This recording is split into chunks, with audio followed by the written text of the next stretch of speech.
episode of All About Millennials.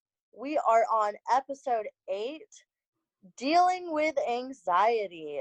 Let's do this. Let's do it. We have Donaze and I'm Kaehla, and let's get right into it, Donaze. I know, What right?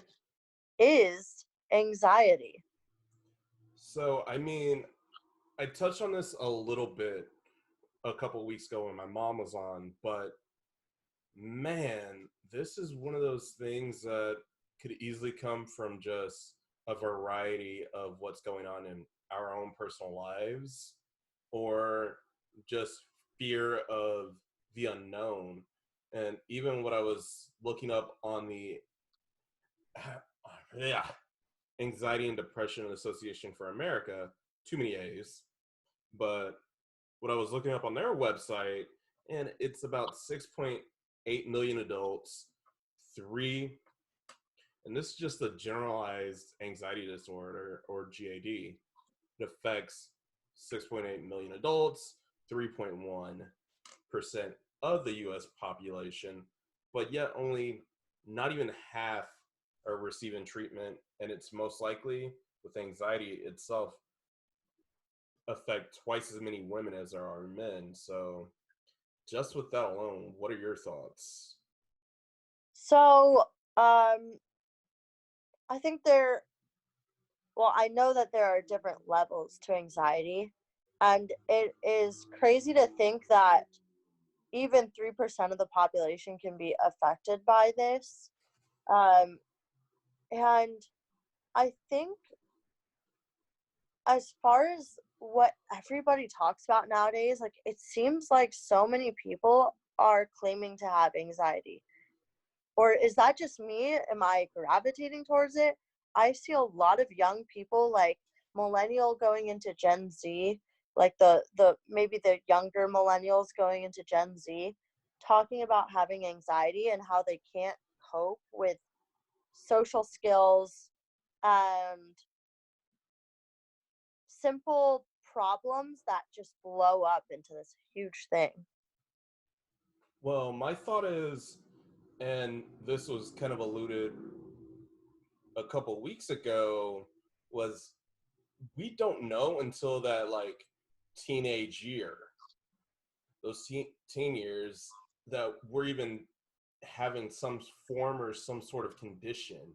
So the fact that people now are just using that kind of as a cop out, because a lot more knowledge is known compared to even the early 2000s, is insane. So I actually thought these numbers were going to be a little higher with the percentages, like saying 3.1. Yeah, I would think is a little low, but it doesn't surprise me. And twice as many women, I would think a lot of it does extend from the mental aspect of it versus the physical and just the struggle of everyday life. Because Mm-hmm. the mental aspect does come with the rise of domestic violence.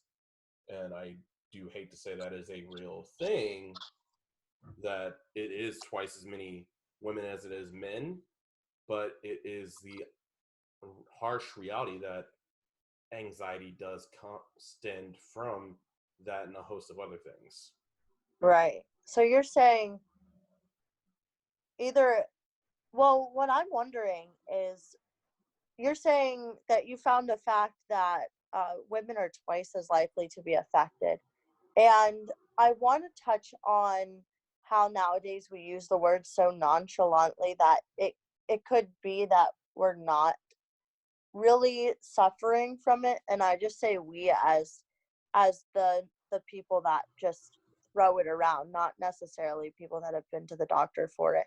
But um I first want to touch on the statistic that you found, because do you think that it actually is true that it's twice as likely to be women, or do you think that it also has to do with men being stigmatized for having an issue and they don't admit to it? Are men just more likely to be able to deal with things, or are they silent? You brought up two real good points that I think that we can't really identify even with a publicly traded article or publicly traded company as the ADAA. And more so, and no, we're not sponsored or anything by that. It's just those are the facts, and I was trying to get as accurate and as up to date as possible. But I do think it's more so like this whole tough man mentality. And it's, yes, do I think it has something to do with race and the struggle that goes within racial tendencies? Yes. Do I think it has something to do with an object of the times? Yes. Do I think it has something to do with just different aspects of life in general? Yeah, because it could easily be somebody is handling their life differently. And I'll allude back to the conversation we had on Mother's Day again. And it's one of those things that kind of let me down a downward spiral just as a trial of life and not knowing how to really accept and embrace. And it took time for me to accept and embrace not just that my family was going through their struggles, but also the fact that I was autistic and didn't accept the fact like, hey, I am like in need of all these things for assistance, and had this whole tough man mentality. So I do think a lot of guys go through this whole tough man persona of, oh, I have to do this and I have to do that, rather than, yeah, it's just being there. And yet, ladies are more, I would say, a lot more open, at least from my experiences, open when it comes to our emotions and willing to touch on it until it gets to the point where someone's life or their life's in question. And that's when the whole issue of domestic violence and just the things behind closed doors can really hit with toxic relationships. Mm-hmm. Well, from my personal perspective, and people might be wondering why we're even touching on this, it's because I personally am affected by anxiety. Not, I wouldn't say it's severe, but I didn't know I had it until I actually sought help for other things. And I figured out why I was dealing with things in such a way that I couldn't handle them. And without going into too much detail of my personal life, because that would take 25 years to talk about, I did Agreed. have I did have a moment in my life in college where uh, I could not keep up with the demands of my lifestyle, and that includes going to college and not being able to keep up with the class rigor and with things going on in my family, and me at the time not performing at all. I had given up music, I had given up acting, whatever, so I could pursue science. And I was actually studying psychology and whatnot because I wanted to be a doctor at some point.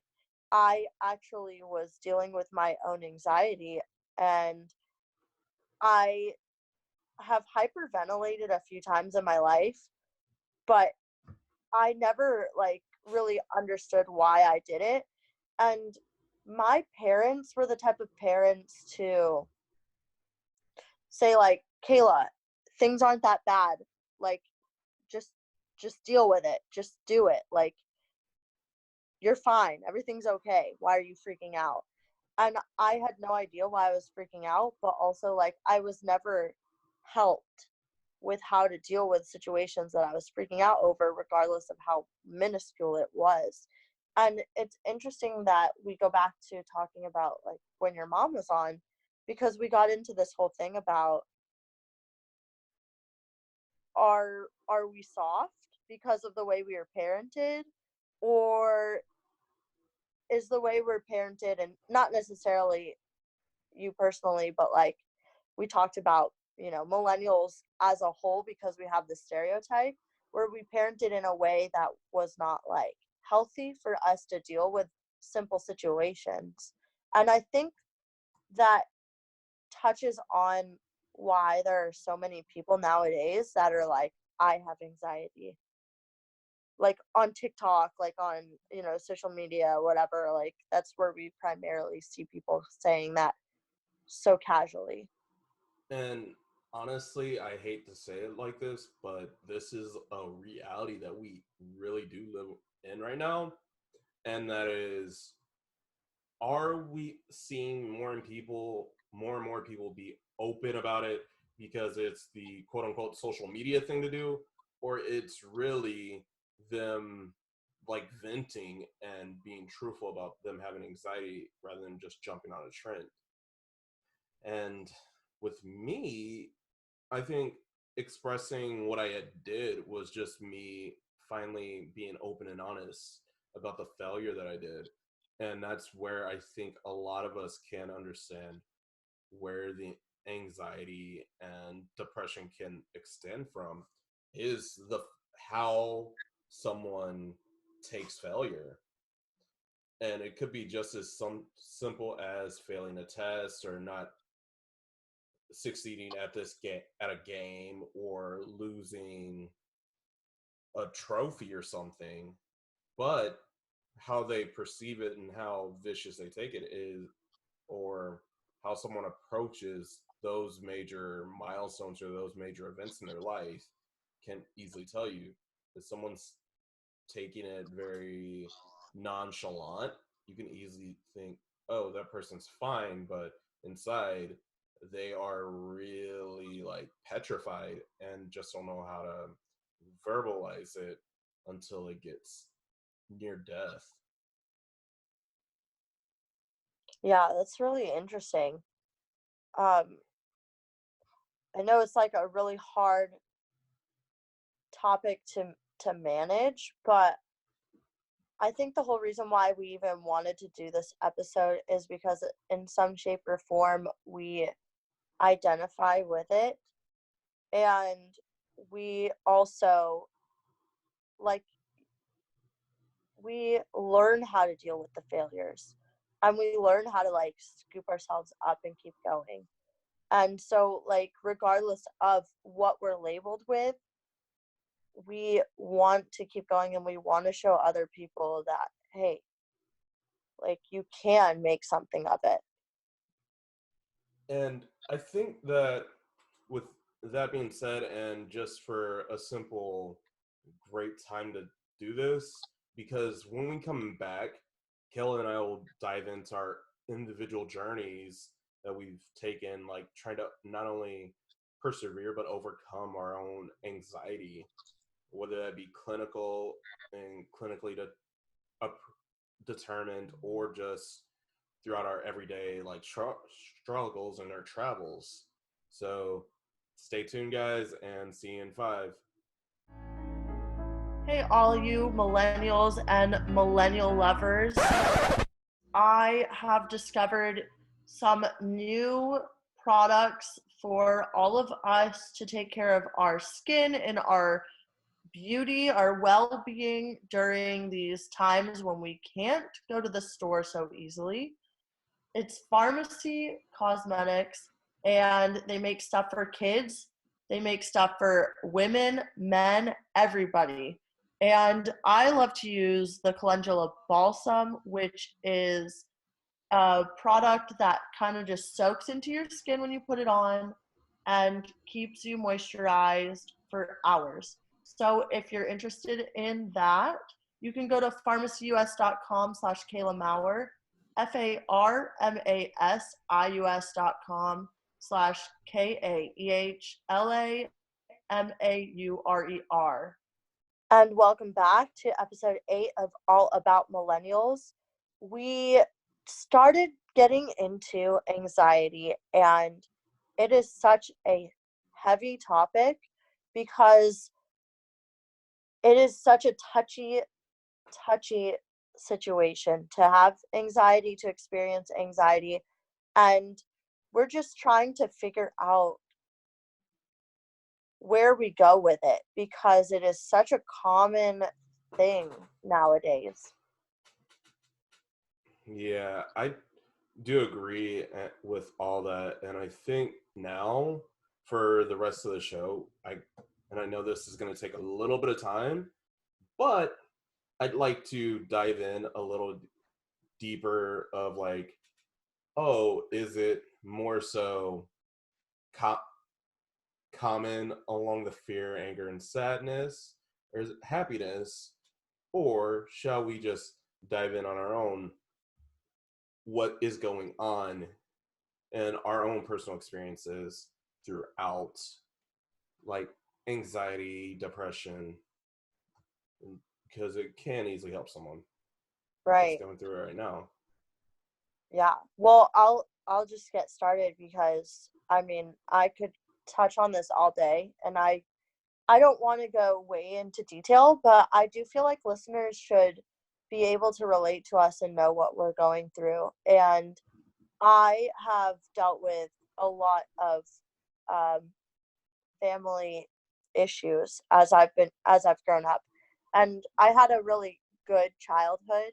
I grew up in a household that was always cared for in the sense that we were never on the streets or starving or whatever, and I was in a decent school system and I had plenty of opportunities to grow as a person.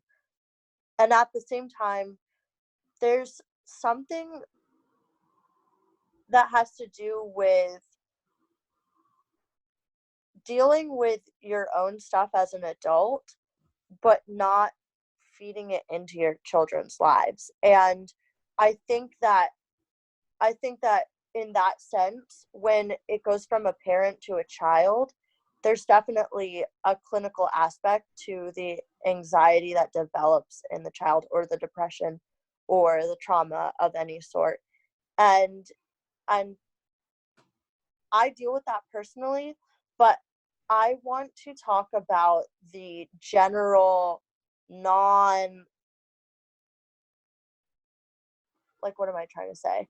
I want to talk about not the clinical aspect of it. I want to talk about the everyday anxiety because that definitely relates to everyone and I feel like that can help people. And what I want to say along those lines is that anxiety, I think the way that people use it for the most part is not in a way that they need to go to the licensed professionals for. And if they do, please do. There are so many resources out there to get help. If you don't, if you just are overwhelmed, that's a natural thing. And anxiety is something that, as you touched on, is related to fear and nervousness and really natural things that occur in every day. And you can tackle those everyday things that are overwhelming so that it doesn't blow up into a full-blown panic attack. And basically what happens when you're starting to feel anxious is that you get nervous and you kind of go into fight or flight. So you have all this adrenaline and you feel like you need to do something with it. And either you're going to freak out and start hyperventilating, or you're going to turn that into like, all right, let's get something done, you know? And these are things that I've learned in school, as well as we have found a couple great articles on this, which come from Science Daily. And it's it's something, these are just facts that you can find on the internet about anxiety. I'm not really touching into anything that's crazy, but basically your body reacts in a certain way. And for me, I used to, as a child, take it as like, oh, I'm putting the pro in procrastination because I always waited until the last minute to like study for a test or whatever. And now that I'm an adult and it's actually built and built and built, and I've seen myself like spiral out of control, and also learn how to like control this ball of anxiety and overwhelm, I'm realizing that it wasn't just procrastination, that I took pride in it, whatever, but it was like me being overwhelmed and putting things off. And so for anybody that's listening right now, my biggest advice for tackling that overwhelm and that procrastination is to realize that you're doing it so that you can just take any action possible. Whether it's you realize that you're not pursuing your passions, right? Whether it's a hobby or a career, for us, it's entertainment. When I wasn't pursuing piano, I was so lost because I had no outlet whatsoever. The only thing that I had going for me, luckily, I had this, was soccer, which is a great physical outlet. And even nowadays, I'm not so physical, and I have to have the creative and I have to have the physical. And so for someone to just allow themselves to sit there, breathe enough to realize what is their outlet, that'll help you tackle the anxiety. It doesn't matter if it's small anxiety that you're just simply complaining about, or if it's a huge anxiety of like you need therapy for it. Just like live in the moment and realize what you're experiencing, and then what's one thing you can do to like work towards getting out of it, instead of thinking, oh my gosh, I have this huge essay I need to write, and you just think about this massive 10-page long thing that you haven't gotten done, and then you never get anything done because you didn't start with the first word because you were freaking out. Does that make sense? Yeah, Did I make sense it there? makes total sense. And one thing I think you did touch on, and this is going to go into mine, is very situational based, but it may not be the anxiety that coming from you per se. So, and I'm saying you as the person that's going through the situation, but it may be the anxiety of a situation out of your control and might have some racial undertones to it Mm-hmm. that cause so much severe anxiety for another person. And I do apologize for that. I thought my notifications were off on my phone. Oh, I didn't even hear a thing. Yeah, it was me. It got distracted me, and it was in my mic. But yeah. So those racial undertones. Yeah, please go into that because I find it Okay. really I find it interesting for me because I grew up in a very melting pot situation of Orlando. Yet, I mean, my mom's Filipino and I look white. So I hate to say that I had white privilege, but I never kind of opened my eyes to what the reality of it was until I was basically in entertainment. Yeah. And so I love to hear more about that because my mom kind of shielded me from that my whole life, even though it was happening. So I'm like naive to it.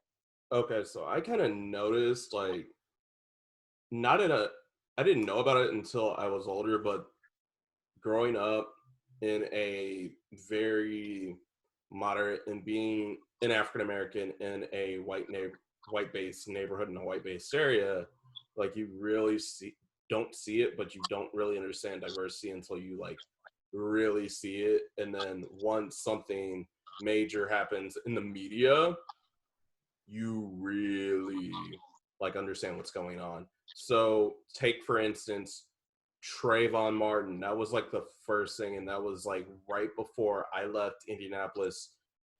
Right around the time I was traveling a lot more and leaving Indianapolis to either go on a trip, go on vacation, or heck, even go to grad school in Orlando, where I met you at. And when I left, my family was basically, some of my cousins that I had not seen in a while were nervous because I'm obviously a black man. We just saw like all this police brutality that's getting popularized. So just me being out there like freaked them out. And then you can have a situation, natural disaster happen, i.e., and I'm not even going to go into the current one, but, and living in another city, but Hurricane Irma, that sucker. And I'm in Orlando, basically, and my backyard got destroyed by just a wind tunnel. And were you at UCF at the time that Irma hit, or were you just finishing? What year was that? Because I grew up in Florida, so every hurricane kind of like blends Blends in in. together. 2017. Yeah. I yes, I was still at UCF. Okay, so yeah, and this was a category, it was a high 3 by the time it hit Orlando. High 3, maybe a 4. Went through, and that was like, because I had been through Matthew. Matthew basically blew out a stupid transformer, but no Yeah, real damage. The Matthew was a previous, joke. I don't even want to go into how stupid of a Floridian I was during Matthew. yeah, Matthew was basically in and out, and the only reason I had any real damage and messed my time up in grad school because it blew up my transformer, so I had no power for like an entire day when I had an assignment due. Irma, on the other hand, freaked me out and gave my family anxiety because on top of me losing power, having my backyard destroyed and patio flooded, I kind of smartly, kind of stupidly wasn't able to contact my family for like 2-3 days because I didn't have access to any power outside of my computer. So the only reason I was staying even remotely having any electricity on for staying up to date on contacts or anything was the juice on my MacBook. So I didn't even call my family till outside of maybe a text, maybe a day or two later after everything kind of settled down to survey the damage and look at all the water damage. So that was me, in a sense, kind of like wanting to leave Orlando, not to put my family through that because I still had acclimated to like being used to like Florida at that time, even though I had been there at that point for almost 2 years. Mm-hmm. So No, no, a year and a half. when you were feeling that anxiety and you knew your parents were feeling that basically that sense of fear and your body's natural ability to want to fight back or hide, so to speak. How did you come out of that? With the situational, it was just for me on that end. I had to deal with at home scenario first. So I dealt with that, waited till the week or two, and everything was back to relatively normal. And then, like, I talked to my family as soon as I was able to get to an area that actually had power and Mm-hmm. actually talk with them and not have to worry about, oh, is my stuff about to die because I can't really communicate with anything. Mm-hmm. So you basically, that kind of goes into what I was talking about. It's like you started with the first step instead of thinking like, oh my god, like I can't contact my family and what's going to happen with my job and my school, and like, you could have easily like gotten so overwhelmed that you could just sit there and you don't know what to do. You're immobile because there's too much to worry about. But you started with one little thing and you're like, let me get this home situation under control first because that's my necessities, that's my food, that's my shelter, and then I'll think about the rest of it. Right. And then on top of that, and here's the other side of the coin. Yes, that's situational due to a natural disaster, but then you have the situational due to the racial undertones, Mm-hmm. and that's one thing. Like even now in 2020, whether it's in the house or not, we won't know. And the biggest thing with that is like we either get blamed or have to walk on eggshells because of it. And now, even as this year is, it's like as an African American male, not only do I have to worry about walking around and worry about being falsely accused or falsely chained to something that I had nothing to do with, I also have to worry about being a being an uncle, being an older brother to my family, and having to decide: am I going to help them and strive for them, or how, like, outside of my house, are they going to be safe? Because not just because of Kobe, but also for those that don't know already, former WWE wrestler and one half of Crime Time, Shaq Gaspard, literally passed away and drowned in Venice Beach over the weekend, and it was confirmed on Wednesday due to just being a dad and just swimming with his son in Venice Beach and just relaxing. And lo and behold, he gets washed up, his son gets washed up, and risked his own life and sacrificed his life so that his son can survive and live another day from the Coast Guard on Monday.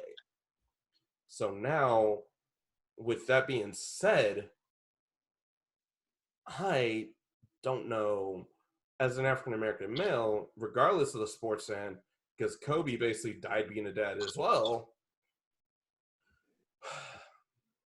Am I going to? It's so unpredictable. We don't know.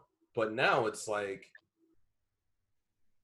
that anxiety comes out there. But at the end of the day, we still have to live our lives to what has to happen next and just be out there to live our lives to the fullest, give back, and just be the role models. Whether that means being present in someone else's life, being there when somebody needs to, or just putting our lives in fatality to let someone else experience the joy that is this life and just be that guardian angel over them. We don't Mm-hmm. know what it entails, but it's that. And I And know you right now are dealing with a somewhat just being partially Asian. It's like weird. And I know some people are taking it a little bit to heart because of all the racial undertones because of the pandemic. mm-hmm. Yeah, yeah. It's really interesting because I look white, but I don't feel white. I mean, I feel like what is white? You know, white can mean Spanish. Like it doesn't. It's so the term is so vague anyway. But there's definitely a stigma behind race, and yeah, I never realized it actually to the full extent that it was until now, because where I grew up, it was kind of like, if you're talking about racism, it's white versus black. Hispanics and Asians were kind of like the mix that went both ways. Like we could just float around. And now it's like that's how I grew up in my mind. But now I'm realizing like this total ignorance and also kind of like a rudeness towards Asians because of COVID. And it's kind of like, in my sense, I guess, like where we draw the line too is like for everybody to say I guess the most blatant racist comment is that all Asians are the same. It's like, you hear that about, well, they're all the same. It's like, no, because there's so many Asian countries and Pacific Islander even too. Like, there's so much nuance that goes into it that differentiates us that it's like whatever. And honestly, we shouldn't even say like, this is going way into something else, but we shouldn't even say like white, black, or brown, because like that's so generic. Literally, you can be Middle Eastern and be white. Like Lebanese people are light skinned sometimes. Like the term is so annoying to me. That's the word that comes to mind. Like, And you just gave me the idea for another episode that we can honestly explore at a later time, just for the simple fact of like, I can see where this is going. I love this dialogue, but with that being said, unfortunately, our time is coming to a close for this week. yeah. And I will tie it up though to relate it back to anxiety, because you did touch on that.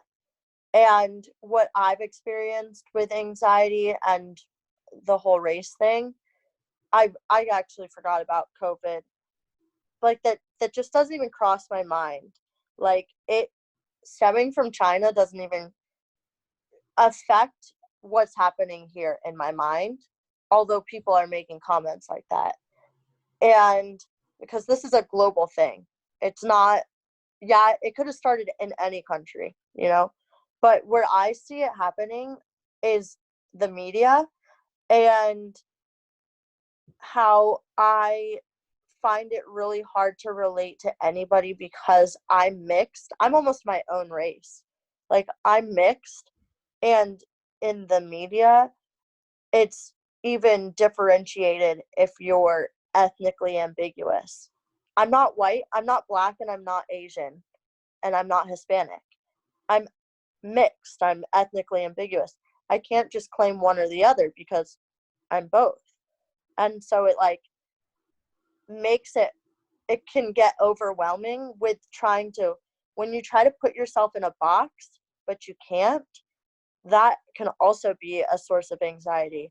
And it makes it really hard to get jobs, because when they're looking for mixed people, they're looking for someone who looks caramel, not white. But when they're looking for a white person, they're not looking for someone with chinky eyes like me. So it's like yeah. that's kind of where that all ties into anxiety. But the biggest thing is to take it as a compliment. Take anxiety as a compliment, because your body's giving you energy, and it's what you do with that energy that really makes the difference. And it really has kind of pumped me up. I'm like getting adrenaline right now because I'm so into this. And closing statement, this is the end of the episode, guys, but take your anxiety and make it positive. Take that energy and do something with it. It doesn't matter what it is, just do something. Yeah, find something you're passionate about and really just drive for it. And like, even with me in dance, like, I don't go into my bag of crumping often, but when I do, it's just, puts all that nervous energy, all that anxiety, and it just bottles it up and just lets it out in a creative yet fun way and healthy, versus just letting it out and feel like I have to fight somebody, you know? And I know I just talked about it in aggressive style, but it's the truth. And I really do think going into next week, we can continue this discussion on racism. And until then, love you guys. Have a great night. TTFN. Bye.